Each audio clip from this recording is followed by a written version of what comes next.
की रात है। ठंड ऐसी कि रजाई के अंदर भी कंपकंपी छूट जाए।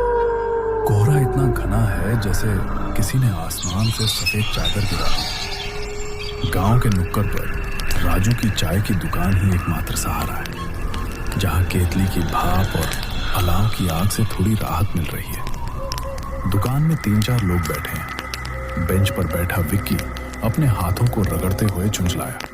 अरे ओ राजू भाई, ये चाय है या गर्म पानी? अदरक कूट के डालने में जोर आ रहा है क्या आज? अरे विक्की भैया, तुम भी ना।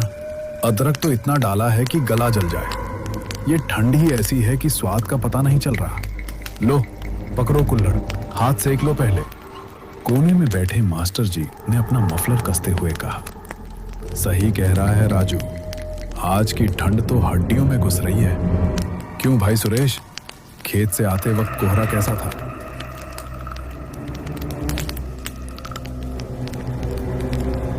पूछो मत मास्टर जी, हाथ को हाथ नहीं सूझ रहा। ट्रैक्टर की लाइट भी 2 कदम आगे नहीं जा रही। मुझे तो डर लग रहा था कि कहीं रास्ते से भटक ना जाऊं। तभी अंधेरे में से खटखट की आवाज आई। किसी की लाठी जमीन पर बज रही थी।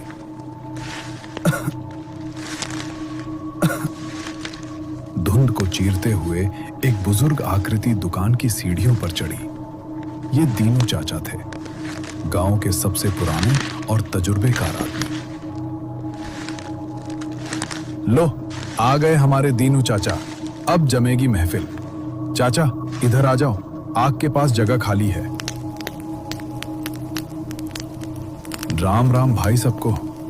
उफ, आज तो यमराज खुद हवा बनकर घूम रहे हैं। ए राजू, एक कड़क चाय बना बेटा, और हाँ, थोड़ी चीनी कम रखना।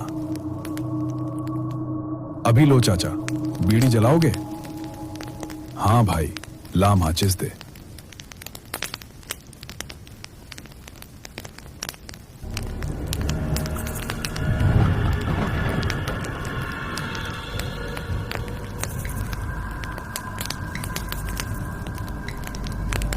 कैसी रातें अच्छी नहीं होती। ये वो रातें हैं जब दूसरी दुनिया के दरवाजे खुल जाते हैं। लो शुरू हो गए चाचा। आज कौन सा भूत देखा आपने? हंस मत लल्ला, जवानी का खून है, गर्म है, इसलिए डर नहीं लगता।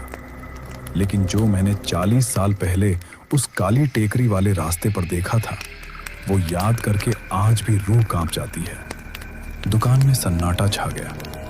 मास्टर जी ने चाय की चुस्की रोक दी।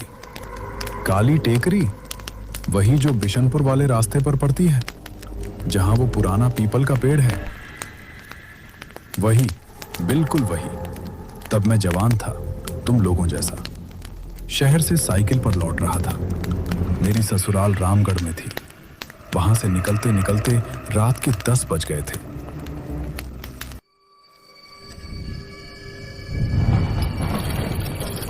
मैंने सोचा शॉर्टकट ले लूं, जल्दी घर पहुंच जाऊंगा। क्या पता था कि वो शॉर्टकट मुझे मौत के रास्ते पर ले जाएगा। फिर क्या हुआ चाचा, अकेले थे? बिल्कुल अकेला। सन्नाटा ऐसा कि अपनी सांस की आवाज भी हथौड़े जैसी लग रही थी। साइकिल के पैडल की चर चर के सिवा कुछ नहीं। जैसे ही मैं उस पीपल के पेड़ के पास पहुंचा, अचानक हवा बंद हो गई। हवा बंद हो गई मतलब एकदम सन्नाटा। चिड़िया, झींगुर, हवा, सब चुप। और तभी मुझे लगा कि मेरी साइकिल भारी हो रही है, जैसे पीछे कैरियर पर कोई बैठ गया हो। मैंने सोचा शायद टायर में हवा कम है, लेकिन जब मैंने जोर लगाया तो साइकिल आगे ही न बढ़े। आपने पीछे मुड़कर देखा? यही तो गलती की मैंने गर्दन घुमाई और मेरी जान सूख गई। मैंने देखा कैरियर पर एक औरत बैठी है, लेकिन उसके पैर उल्टे लटक रहे थे और जमीन से घिसट रहे थे। अब हंसी गायब थी। धत तेरी की, फिर आपने क्या किया? क्या करता? गला तो सूख कर लकड़ी हो गया था। आवाज नहीं निकल रही थी। वो औरत मेरे कान के पास आकर फुसफुसाई, तेज चलाओ ना, मुझे घर नहीं छोड़ोगे। उसकी आवाज में ऐसा दर्द था और साथ ही ऐसी ठंडक कि मेरा खून जम गया। मैंने हनुमान चालीसा पढ़ना चाहा, लेकिन मुंह से शब्द ही नहीं फूटे। मैंने बस आंखें बंद की और पेडल पर पूरा जोर लगा दिया। जय बजरंगबली बोलकर साइकिल भगाई। जैसे ही भगवान का नाम लिया, पीछे से एक जोरदार झटका लगा और वो बोझ हल्का हो गया। सुरेश, बच गए? दीनू चाचा, रुको तो सही, अभी कहानी खत्म कहाँ हुई? मैं जान हथेली पर रखकर भागा, पसीने से लथपथ। थोड़ा आगे देखा, सड़क किनारे एक आदमी खड़ा है, हाथ में लालटेन लिए। मास्टर जी, कोई गांव वाला होगा। दीनू चाचा, मुझे भी यही लगा। उसने आवाज दी, अरे भाई गिर जाओगे, इतनी हड़बड़ी क्यों? मुझे लगा फरिश्ता मिल गया। मैं साइकिल रोककर उसके पास गया। काका, पीछे पीछे कोई था, मुझे बिशनपुर जाना है, रास्ता भटक गया हूं। उसने मदद की। दीनू चाचा, उसने बड़े प्यार से कहा, अरे डरो मत, मैं भी उधर ही जा रहा हूं, मेरे साथ चलो। वो आगे आगे लालटेन लेकर चलने लगा। हम बातें करने लगे। उसने मुझसे मेरे घर परिवार का सब पूछा। मुझे बड़ा सुकून मिला कि चलो कोई इंसान तो है। लेकिन चलते चलते मुझे ध्यान आया कि हम कच्ची पगडंडी पर जा रहे हैं। बिशनपुर का रास्ता तो पक्का था। राजू, फिर? दीनू चाचा, मैंने उससे पूछा, काका ये रास्ता तो खेत की तरफ जा रहा है। वो बोला, नहीं नहीं, ये शॉर्टकट है।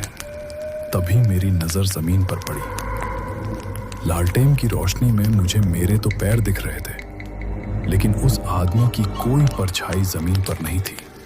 सुरेश, हे भगवान, मतलब वो भी? दीनू चाचा, हाँ, और ठीक उसी वक्त वो पलटा।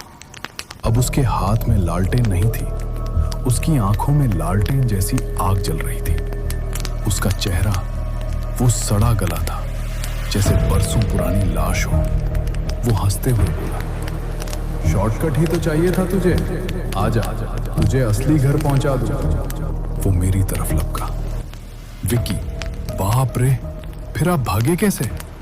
दीनू चाचा, मेरी किस्मत अच्छी थी कि सामने दूर एक मंदिर की घंटी बजी। शायद आरती का समय था, सुबह के 4 बज रहे होंगे। घंटी की आवाज सुनते ही वो साया चीखा, जा, आज बच गया, और धुएं की तरह कोहरे में मिल गया। मैं वहां से कैसे भागा, साइकिल फेंक कर, गिरते पड़ते, मुझे याद नहीं। घर पहुंचकर 3 दिन तक बुखार में तपता रहा। ओझा को बुलाना पड़ा, तब जाकर जान में जान आई। चाय की दुकान में अब कोई कुछ नहीं बोल रहा था। राजू ने चूल्हे में एक लकड़ी और डाल दी, जिससे चिंगारी उड़ी। दीनू चाचा, चलो भाई, कहानी खत्म और चाय भी, अब घर चलते हैं। और विक्की बेटा, रात को शॉर्टकट मत लेना कभी, सीधे रास्ते चलना, चाहे देर हो जाए। दीनू चाचा लाठी टेकते हुए अंधेरे में गायब हो गए। विक्की, राजू भाई, तुम भी उसी तरफ जाते हो ना, साथ चलें क्या? राजू, क्यों विक्की भैया, डर लग रहा है? चलो, मैं दुकान बंद कर ही रहा हूं, साथ ही चलते हैं। मास्टर जी, रुको, हम सब साथ ही निकलेंगे। आज का कोहरा कुछ ज्यादा ही डरावना लग रहा है।